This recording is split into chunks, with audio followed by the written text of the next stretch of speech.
హాస్య రసవతారుడు గణనాయకుడు. గణేశ, బ్రహ్మ, బ్రహ్మాండ తదితర పురాణాల్లో వినాయకుని ప్రస్తావన విస్తృతంగా కనిపిస్తుంది. భారత రచనలో వ్యాస భగవానుడు చెప్తుంటే అర్థం చేసుకుంటూ ఘంటం ఆపకుండా లిఖించిన ఘనుడు గజాననుడు. అలా మహాభారత ఇతిహాస కావ్యరచనకి లిపికారుడు అయ్యాడు. భారతానికి ప్రథమ శ్రోత అనిపించుకున్నాడు. ఆనందాన్ని ప్రసాదించే గణపతిని హాస్యరసానికి అధినాయకునిగా పేర్కొంటారు. ఆ గణపతప్పుడు మనల్ని ఎంత నవ్విస్తాడో, గర్వం తలకెక్కితే మటుక్కున తలపై అంత మొట్టికాయలు వేస్తాడు. సజ్జనులకు సదా శ్రేయస్సును అందిస్తాడు. వివేకం కోల్పోయినా, దారి తప్పినా విఘ్నాలు కల్పించి హెచ్చరిస్తాడు. పార్వతీ నందనుడు, ప్రకృతి ప్రియుడు, పంటల దేవుడు కూడా. ఆకులతో పూజించిన వారింట పచ్చని పత్రాల తోరణమై నిలిచి ఉంటాడు. అసలు గణపతి ఉత్సవాలు ఎలా మొదలయ్యాయి? బౌద్ధ జనులు కూడా విఘ్నేశ్వరుని ఎంతో భక్తితో ఆరాధిస్తారు.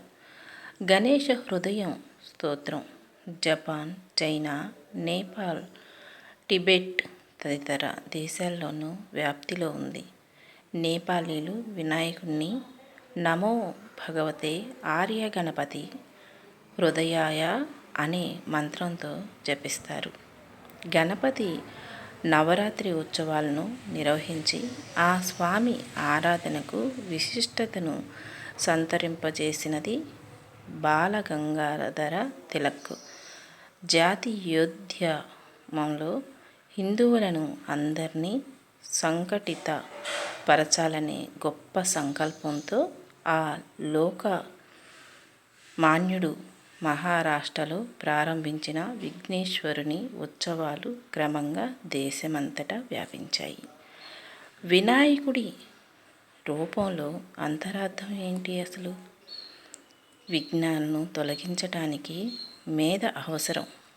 వినాయకుడి గజముఖం ఆ మేధను సూచిస్తుంది. ఓంకారాన్ని స్ఫురింపచేసే తొండ పరమాత్మ ప్రణవ స్వరూపుడని బోధిస్తుంది.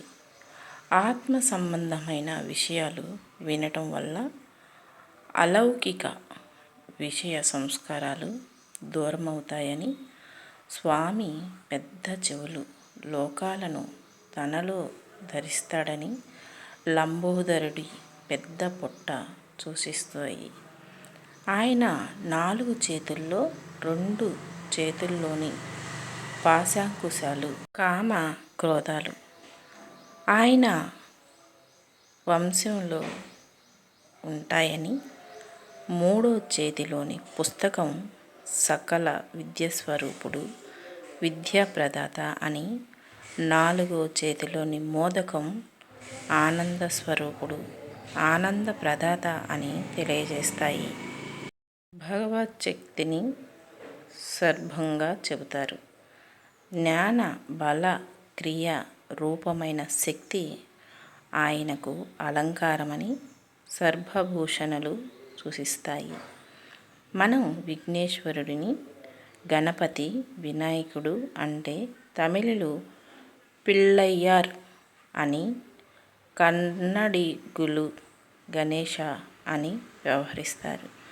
గణపతిని ఉపాసించేవారు గణపత్యులు అంటారు.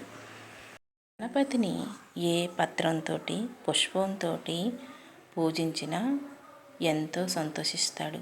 ఆయన్ని భక్తితో, ప్రేమతో పూజిస్తే ఇట్టే పొంగిపోతాడు. అది కావాలి, ఇది కావాలి అని అడగని దేవుడు. బెల్లం ముక్క పెట్టిన ప్రసాదంగా తృప్తిగా స్వీకరిస్తాడు. పిల్లలను, పెద్దలను ఆశీర్వదించి అనుగ్రహిస్తాడు. అంతేకాకుండా వినాయక చవితి రోజు వినాయకుడిని మట్టి ప్రమిదతో తయారు చేస్తే ఎంతో సంతోషిస్తాడు. మట్టితో చేయలేని వారు పసుపు వినాయకుడిని చేసుకుంటే మరీ మంచిది.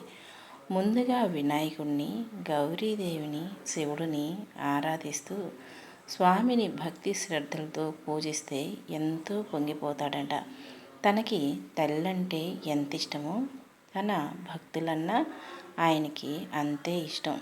ప్రేమతో పూజించి వినాయక నువ్వేనయ్యా దిక్కు అంటే చాలు విన్నట్టే ఉండి సకల విఘ్నాలను తొలగించి అష్టైశ్వర్యాలను ప్రసాదించి శుభాలను చేకూర్చే దండాలయ్యా ఉండ్రాళ్ళయ్యా ఓ బొజ్జ గణపయ్య అంటే నీ వెంట నేనుంటా అంటూ పరుగున వస్తాడు మన వినాయకుడు.